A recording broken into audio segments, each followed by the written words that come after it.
జగన్మోహన్ రెడ్డి గారి వైపు చూస్తున్నారట, పాలు ఇచ్చే ఆవుని తెచ్చుకుందామని చూస్తున్నారట, ఎందుకు ఈ తప్పు చేసామని చెప్పి కోట్లాది మంది ఆంధ్రప్రదేశ్ ప్రజలందరూ కూడా ఆవేదన వ్యక్తం చేస్తున్నారట. ఇంక మీ పని అయిపోయింది అంటున్నారు.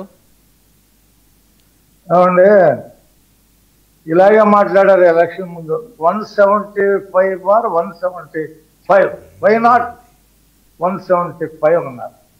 మా ఫ్రెండ్ కనకారావు కూడా అదే మాట చెప్పావు. ఎందుకు 175 గెలవకూడదు?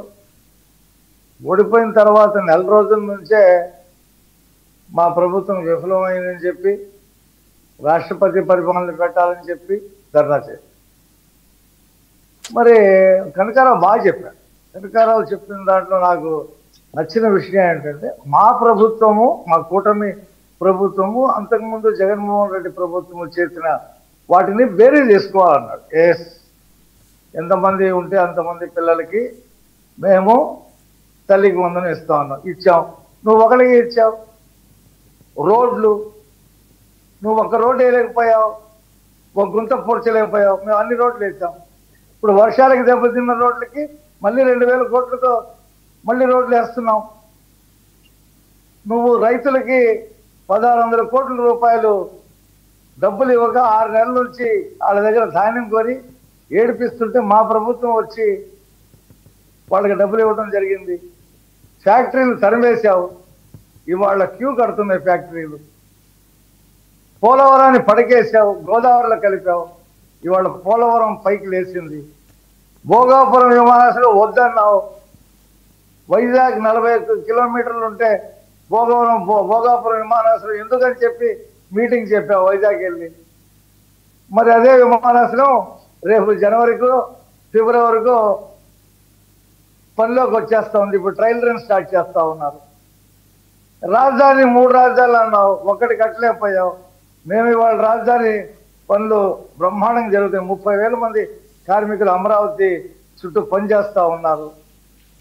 విద్యా విధానం బ్రహ్మాండంగా అమలు జరిపాం. కాదండి, మరి వాళ్ళ ధైర్యం ఏంటి? మీరు ఇన్ని చెప్తున్నారు, వాళ్ళ ధైర్యం ఏంటి? వాళ్ళ ధైర్యం ఏంటో చివరిలో చెప్తా. డిఎస్సి నిర్వహించాం, కొన్ని వేల మంది టీచర్లు రిక్రూట్ చేసాం. ప్రతి ఏటా డిఎస్సి నిర్వహిస్తామని చెప్పాం, అలాగే నిర్వహిస్తాం. ఇకపోతే ఇవాళ నీ నాసిరకం మద్యంతో ప్రజల్ని చంపావు. 3,50,000 మంది రోగాలు పాలయ్యారు, 30,000 మంది చచ్చిపోయారు, తాళిపట్లు చంపావు. నేను వస్తే సంపూర్ణ మద్యపాన నిషేధం చేస్తా అన్నావు, తాళిపట్లు చంపావు. అలాగే నేను వస్తే ఒక్క వారం రోజుల్లో డిఎస్సి చేసేస్తాను. ఇది సరేండి, ఇప్పుడు ఆయన రాలేదు కదండి, ఇంకా అయ్యేందుకు, ఇంకా ఆయన రాలేదు కదా. అప్పుడు వారం రోజుల్లో చేస్తా నేను అని చెప్పేశాను. అదెంత పని అన్నావు. సరేండి, పోనీ మిమ్మల్ని నమ్మారు కదా రఫీ గారు. అంటే నేనేమంటున్నానంటే, మమ్మల్ని నమ్మి అతను చేయలేని పనులు మీరు ఇవాళ మేము మద్యం లాటరీ పద్ధతుల్లో ఓపెన్గా కలెక్టర్ ఆఫీస్లో లాటరీ తీసి షాపులు కేటాయించాం. నీలాగా నువ్వే షాపులు నువ్వే పెట్టుకొని నువ్వే తయారు చేసి అమ్మి బంగారు గడ్డీలు విదేశాలకు డబ్బు పంపించి హవాలాలు ఇవాళ జైల్లో మగ్గుతున్నారు. ఒకడు అన్నాడు, అందులో కసిరెడ్డి ఎవడు, అసలు లబ్ధిదారుడు ఎవరు అనేది అడిగితే నేను ఆ పేరు చెప్తే ఆ రోజే వివేకానంద రెడ్డికి పడిన గతి నాకు కూడా పడుతుంది, అదే చివరి రోజు అవుతుందని చెప్పాడు.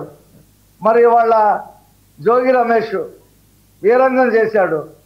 మొత్తం నెలకు 5-6 లక్షల రూపాయలు తీసుకునేవాడట ఆయన దగ్గర. అది బ్యాంక్ నుంచి ట్రాన్సాక్షన్ చెక్కులు కూడా ఉన్నాయి. అడ్డంగా దొరికిపోయారు దొంగలు. వీళ్ళు జగన్మోహన్ రెడ్డి మేకపోతు గాంభీర్యం. 27లోనే జమిలీ వచ్చేస్తుంది, రెడీ అవ్వండి మనం మళ్ళీ గెలుస్తా ఉన్నాడు.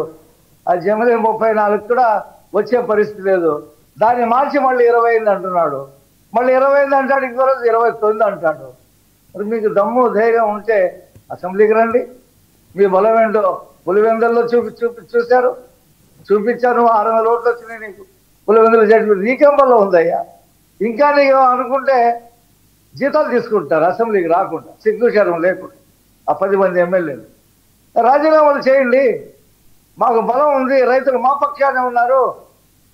నేను తుఫాను చంద్రబాబు నాయుడు సృష్టించాడు. ఈ తుఫాను మగాడు జగన్మోహన్ రెడ్డి మగాడు దీన్ని ఆదుకున్నాడని చెప్పి రాయించుకున్నావు కానీ నీ దోత పత్రికలో. మరి వాళ్ళు ఏమైంది? నీ హయాంలో రైతులకి కనీసం గోను సంచులు సప్లై చేయలేకపోయాం, టార్పాలిన్స్ ఇవ్వలేకపోయాం, బీమా కట్టలేదు. కొన్ని వేల మంది, కొన్ని లక్షల మంది రైతుల్ని మోసం చేసి అసెంబ్లీలో అడిగితే ధర్నా చేస్తే చంద్రబాబు నాయుడు గారు పొడియం దగ్గర బీమా కట్టలేదని చేస్తే ఆ రోజు సాయంత్రం 500 కోట్ల రూపాయలు రిలీజ్ చేసావు బీమాకి. నీ రంగంతా చూశారు కదా, నీ ల్యాండ్ టైటిలింగ్ యాక్ట్, నువ్వు ఆఫీసులకు వేసినటువంటి రంగులు వేయటం తీయటం, ఓకే నాడు నేడు, అలాగే పొలాల్లో సర్వేరాళ్ల మీద నీ బొమ్మలు, ఓకే సర్టిఫికెట్ల మీద నీ బొమ్మలు, ఇవన్నీ చూసి వెగటు పుట్టి నేను పక్కన కూర్చోబెడితే ఏదో కొంగరమాల్లో అన్నాడంట, నేను లేస్తే మనిషి కాళ్ళు లేవంట. ఆ కాళ్ళు ప్రజలు ఈసారి 40% ఉన్నాయని వీళ్ళు కళ్ళగట్టున్నారు. ఇవాళ లేవు. ఆ 40% 20% వచ్చేసినాయి. ఓకే ప్రజలు ఎన్ని చూస్తా ఉన్నారు. రైట్ రైట్ ఓకే కంపెనీలు వస్తున్నాయి, మా పిల్లలకి ఉద్యోగాలు వస్తాయి, మా ఊరు బాగుపడుద్ది. ఓకే ఓకే ఓకే రఫీ గారు చర్చిద్దాం. మిగతా ప్యానలిస్టులు కూడా ఉన్నారు కదా, చర్చిద్దాం రఫీ గారు. జలజీవన మిషన్ పక్కన పెట్టాం. సరే ఓకే చర్చిద్దాం రఫీ గారు మిగతా ప్యానలిస్టులు కూడా ఉన్నారు కదా, చర్చిద్దాం. మళ్ళీ ఇస్తారు మీకు. సరే అండి, సరే ఓకే చాలా చెప్పారు కదా, ఇస్తాను నేను ఇస్తాను. ఇంకా చర్చిద్దాం. వెంకటేశ్వర గారు ఏంటి సార్, కూటమి మీద జగన్మోహన్ రెడ్డి గారు తిరుగుబావుట ఎగురవేశారట, జనాలందరూ ఆయన వైపే చూస్తున్నారట, తండోపతండాలుగా తరలి వస్తున్నారట. మీ ప్రాంతమే కృష్ణా జిల్లా, మీ గుంటూరు దగ్గరే కాబట్టి కృష్ణా జిల్లాలో నేను తండోపతండ